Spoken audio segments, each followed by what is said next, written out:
three things as I find this Raymond Ritter title. You have three things or three reasons why the Giants should bring back Gabe Kapler. Well, so let's set this up a little because yesterday Farhan spoke and he said a lot. Senior Vice President of Communications. That's Raymond Ritter for the people to know. So anyway, Farhan goes on the other station and does not basically commit to Gabe Kapler coming back. Like full disclosure, like, hey, Pepsi knows that Coke's there. Coke knows that Pepsi's there. What are we waiting on? Like, it's all good, you know.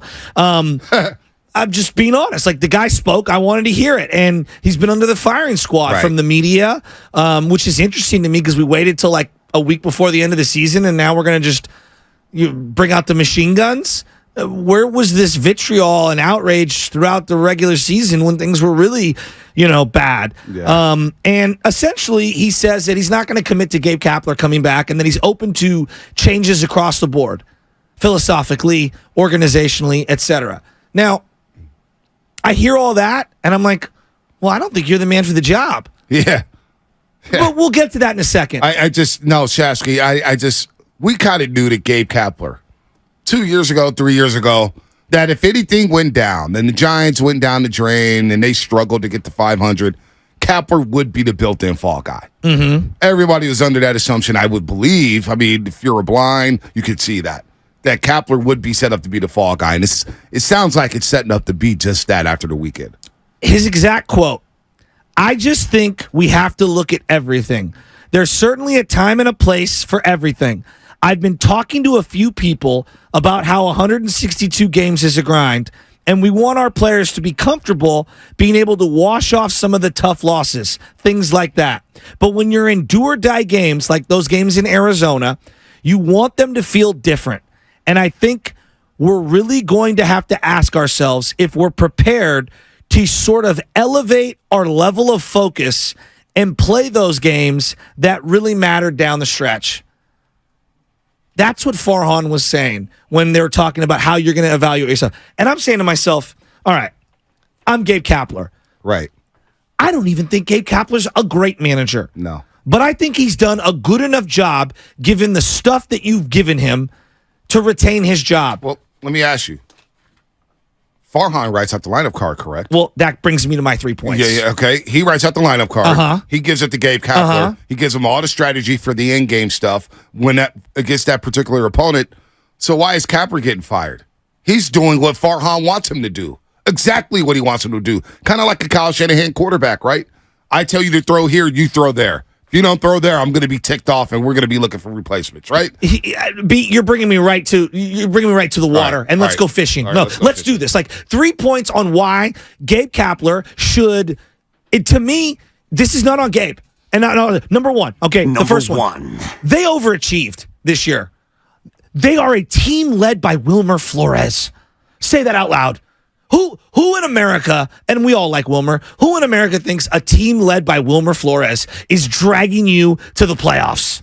Nobody. Okay? And I'm not trying to rip Wilmer. No. I like Wilmer. This is just being realistically assessing it. They had 1.5 starters. They led baseball in errors, and they had the least amount of stolen bases in baseball.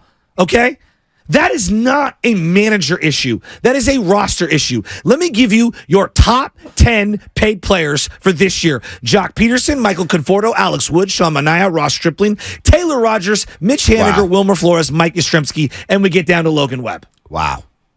Yeah, you're not competing with the big boys. Those are your top 10 highest paid Giants this year. You're not competing with the big boys with a roster like that. If I read that roster out to the top 10 cities in baseball now, they laugh. They say they pick them to go last place. They pick them to finish in last place. You'd say, how are you 500? So to me, if I gave you that recipe and you made me a 3-score meal, because it's not a 5-score meal, a 3-star meal, I'd be like, damn, that's a good chef. I gave you tuna helper and tuna, and this guy out here made an unbelievable halibut dish. Now, I don't know if it's 5-star halibut, but it's good enough to get onto the plate somewhere decently and get a decent. It's definitely not horrible. Honestly, Bonte, you led baseball in errors. You are the slowest, least athletic team in all of baseball. And what was the message before the season? We're getting more athletic. We have a lot more speed. We're going to shore up our defense. Defense is very important. Our defense is not good enough. And you come back and you try out this defense, and you're even worse than last season. When does that crack come into play and by the way, with the lineup and the strikeout stuff, they set a franchise record for most strikeouts in the season. So the approach at the plate seems to be outdated or just not good enough. You set a franchise record in strikeouts. And I know, I get it. You had the Sacramento shuttle getting used and used and used. So I should be sponsored by Amtrak, right?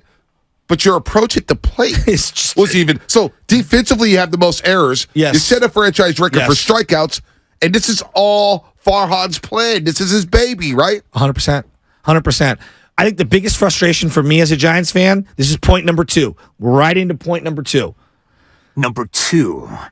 The manager's getting all of his philosophy from upstairs. The lineups, the strategies, who's playing on the 40-man roster, who's on this 26-man roster, when to use the opener, when to go to the bullpen. We all are in agreement here. Name me a Giants fan. Name me a Giants fan who doesn't think the majority of decisions are dictated from up above. Yeah.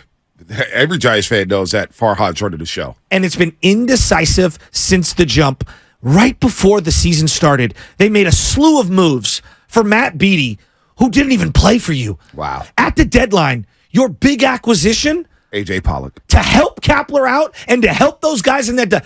A.J. Pollock? And then you said to him, bat him third.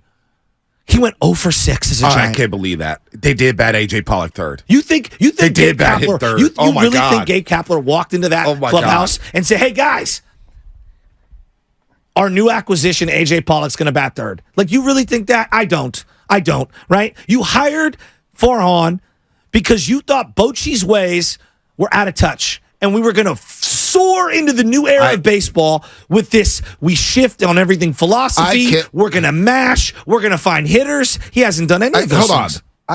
I'm stuck at A.J. Pollock batting third because I laughed at that acquisition, and I was like, do you whatever. really think Gabe Kapler made that decision? No, I know he didn't make that decision. I know he's not making the decision to bat Yaz leadoff or Austin Slater leadoff. You know what I'm saying? Or Jock Peterson batting leadoff. To play Lamont Wade at first. Or playing Jock Peterson in left field. I totally agree. You know what I'm saying? That's not on him. It's not. So how is... Well, we know Gabe Kapler is going to be the fall guy because he's talking to the players every day, and Farhan gets a high behind. 100%. But how is Farhan going to get another year? What does that accomplish? Firing Kapler, you're going to allow this guy to not only hire a manager, but you're going to hear this lip service in which he said yesterday, yeah, I plan on signing guys in longer-term deals. I'm going to shift my philosophy. What? I just, come on, Greg Johnson. Heading into this year, okay, this brings me to my third point. Name Number me the 3. everyday player to make the job easier for the manager. Brandon Crawford was not viewed as an everyday player heading into this year. We kind of knew the knee was shot, and this might be the last year. Well, they didn't have catcher set up. Lamont Wade at first base was still an experiment. He had never played first base at the big league level. Tyro Estrada in and out the lineup due to injuries. But maybe heading into the year, you thought he'd be an everyday player. Yeah. Okay. J.D. Davis? I don't think they committed to J.D. Davis from the jump. No, I don't. Remember, they brought Casey Schmidt up. Again, what? The Nets are in a win-now mode. Now, they're not winning, but they have a win-now philosophy. They traded J.D. Davis away to the Giants, thinking, like, he's not going to fit with our lineup. No. Now, it's laughable on their end, but how other teams view players, is that the way I look at it? Like, we could be homers and say, oh, this and that, this and that. I try to look at it. We've always talked about this. I try to look at it from the other team's perspective. Totally agree. How are they going to attack my team? How are they going to attack this spot? 100%. How do they view my team? How do they view the player personnel? How do they view the head coach? The Mets just gave up J.D. Davis for Darren Ruff. When I fire a manager, it's because no one has a career year and you underachieve. Wilmer Flores had a career year. Tyro Estrada had a career year. And I'm not even caping up for these guys as all-stars. I'm just saying, when you give me the ingredients that aren't very good, right, and I still make a good meal, not a great meal, but a good meal, you can't blame me. Yeah. Did J.D. Davis have, to this point in his career, a career year? No. No, he did. No. He started off hot. He started off hot because I remember Lubman said he should be an all-star over Austin Riley. So he has some good numbers. Lamont Wade Jr., look at his baseball card. He had a career year. You're giving me bum ingredients, and I'm giving you 4 guys who had career years. Would we agree? Bullpen was pretty good this year. Yeah. Bullpen was pretty good. Did Camilo Duvall have a career year? I thought he did. Yeah. I thought the Rogers brothers were really good. How about Alex Cobb? I thought Cobb was solid, but we saw the regression coming. We said, can he keep this up? And that whip kept going up and up and up. The whip was around the All-Star break was at 136, I want to say. 100%. Or hovering around 135, which is high 100%. for a starting pitcher. And I was like, boy, this ain't good. The signs are pointing that he's going to regress, and Alex Cobb will be a good number 4 on a very good team. 100%. Not the number 2. 100%. And you're all mad. Everyone's mad about the opener, which we all are mad. The players are mad. Everybody's pissed off with their role. This goes back to the third point, which is the one you came to from the beginning, Bonte. Give it to me, number 3. Number 3. If you're going to fire Kapler, you have to look in the mirror and fire Farhan. Yeah. Because everything that is wrong with the team starts with roster construction and setting your manager up for success or failure. Right. And I look at this and I say to myself, I don't even think this team is good at all. And I listed 5 guys at minimum who had career years, and you're not going to give the manager credit for that? No, he's going to take all the credit. And that's BS. It is BS. Farhan is escaping criticism. No, I'm going to ask you something, Shasky. And I don't even like Kapler that much. No, I hear you. But it's not fair.